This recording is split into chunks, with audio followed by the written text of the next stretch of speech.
Bine te-am găsit, numele meu este Sergiu Șoima, fondator Above Life, iar în acest video îți voi arăta cum poți să setezi locația la mormânt odată ce ai activat memoria.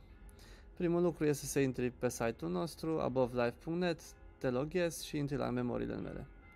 Apoi dai click pe editează profil și dai click pe setează locația, lași ca browserul să citească locația și ai terminat, iar apoi poți să vizualizezi locația. Asigură-te că serviciul de locație este activat din setările telefonului și am să arăt acum la Android cum funcționează asta. Intră la setări și caută Location Services sau servicii de locație pe română.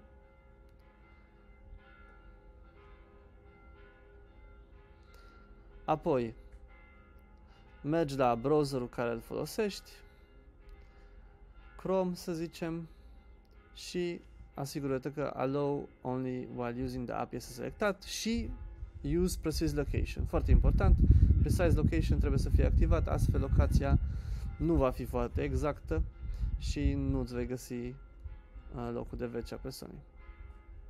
La fel la iPhone, intră în setări, Location, iar apoi mergi la browser, în acest caz Safari, și te asiguri că while using the app este activat și Precise Location este activat. Mă bucură foarte mult faptul că ai ales să împărtășești viața celor dragi în cazul în care persoana pentru care vrei să creezi o memorie nu mai este în viață.